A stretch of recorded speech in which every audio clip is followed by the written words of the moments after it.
Magandang araw mga ka-Express Info. Sa bawat paglipas ng araw, mas lalo pang pinapalakas ang team ng Gilas Pilipinas para sa 2025 FIBA Asia Cup qualifiers.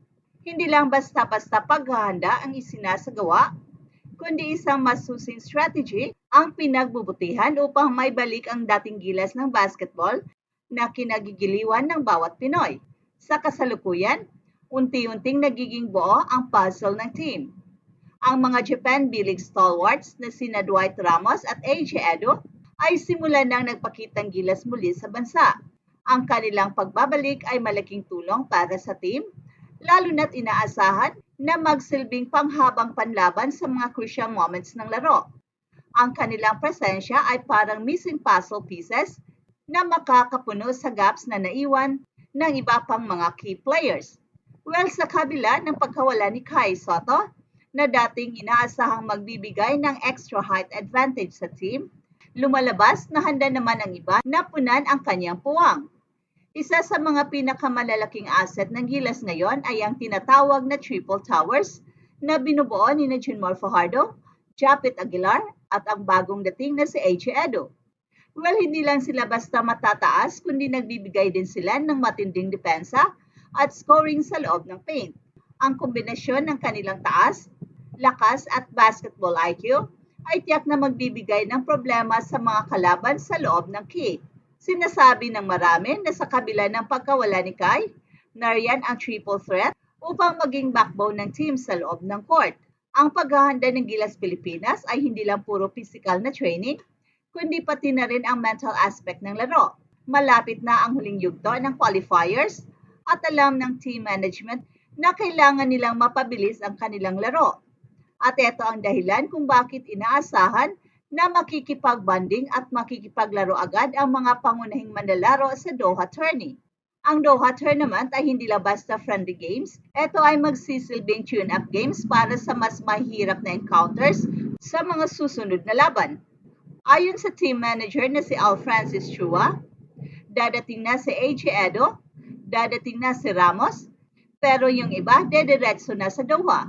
So, ibig sabihin nito na magkakaroon ng staggered deployment ng mga manlalaro depende sa kanilang availability at fitness level.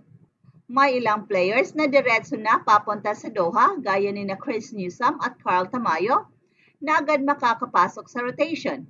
Ipinapakita nito na kahit na may mga key players na hindi pa available sa lahat ng laban, may mga alternates na handang mag-fill in at ipagpatuloy ang performance ng team. Hindi lang ang mga malalaking pangalan ang pinalalakas ang Gilas, pati na rin ang mga players mula sa iba't ibang PBA team na nagkaroon ng pagkakataon na magpakitang Gilas sa international stage. Halimbawa, sina RJ Abarrientos at Ralph Koo mula sa Barangay Ginebra ay sumali sa 2 araw na training camp sa Laguna. Ang kanilang partisipasyon ay malaking tulong upang ma-manage ang workload ng veteran players tulad ni Justin Brownlee at Troy Rosario. Sa ganitong paraan, hindi lamang sila makapahinga, kundi makapagbigay pa ng bagong energy sa kupunan. Isa sa mga hamon na kinakaharap ng Gilas ay ang pagbabago sa kanilang rotation dahil sa ilang absences. Pero sa kabila nito, ang coach na si Coach Tim Cone ay patuloy na nag-e-impluensya sa kanilang laro gamit ang kanyang malawak na karanasan sa basketball. Ang kanyang sistema ay nagbibigay daan upang maging flexible ang team sa pagharap sa iba't ibang sitwasyon sa laro. Mahalaga ang sistemang ito, lalo na sa mga laban na puno ng pressure at sa mga pagkakataon na kailangan ng mabilisang adjustments. Sa pag-alis patungong Doha, makikita ang determinasyon ng mga manlalaro na baguhin ang dynamics ng team at ipakita na kaya nilang makipagsabayan sa pinakamahusay na team sa Asia. Ang Doha Tourney ay magsisilbing batayan para sa kanilang magiging performance sa final window ng qualifiers. Sa Doha, nakatakdang maglaro laban sa Qatar, Lebanon at Egypt, mga teams na may kanya-kanyang strength at playing styles. Ito ay pagkakataon para sa Gilas na patunayan na sa kabila ng ilang kakulangan sa roster, may sapat silang depth at galing para makipagsabayan. Ang international exposure na makukuha ng Gilas sa Doha Tourney ay mahalaga rin sa kanilang paghahanda para sa mas malalaking competition tulad ng Asia Cup. Nais ng coaching staff na makita kung paano makapag-adapt ang mga manlalaro sa iba't ibang estilo ng laro. Sa bawat laban, natuto sila hindi lang ng adjustment sa strategy, kundi pati na rin ng teamwork at sportsmanship.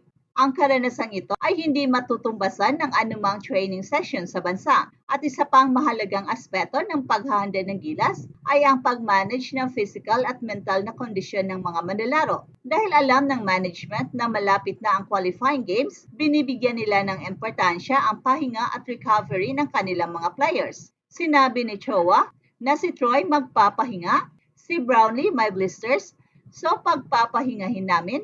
So, paakyatin namin si Ko at si Abarrientos para sa ensayo, makompleto lang habang nagpapahinga yung iba.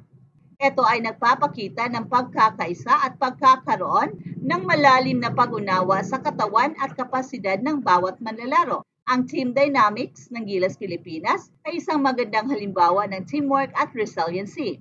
Sa kabila ng mga hamon mula sa injuries, absences at iba pang external factors, ang grupo ay patuloy na nagpapakita ng dedikasyon para sa kanilang bansa.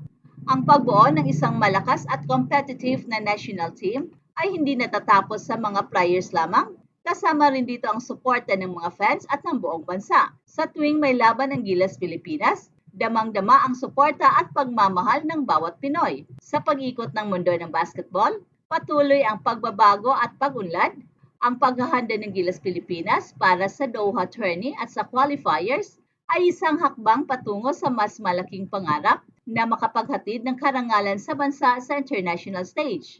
Ang bawat training session, bawat friendly game, at bawat final preparation ay nagsisilbing pundasyon para sa mas magandang kinabukasan ng Philippine basketball.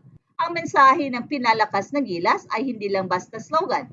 Ito ay representasyon ng bagong yugto ng Philippine basketball, kung saan ang teamwork, passion at commitment ay higit na pinapahalagahan. Ang pagtutulungan ng Triple Towers na sina Junmar Fajardo, Japet Aguilar at AJ Edo, kasama pa ang pagbabalik ni Dwight Ramos at mga bagong reinforcement, ay patunay na handa ang Gilas Pilipinas na harapin ang mga hamon sa Doha at sa darating na qualifiers. Hey, hey, hey! Attention mga kapatrol! Get ready for an epic giveaway! Once Express Info hits 150k subscribers, one lucky winner will win the incredible Oppo Reno 11F 5G smartphone. Here's how to join. Step 1. Subscribe to Express Info right now. Step 2. Like this video. Then step 3, comment anything good and positive about our idol Kai Soto. Super easy. Just subscribe, like, and comment.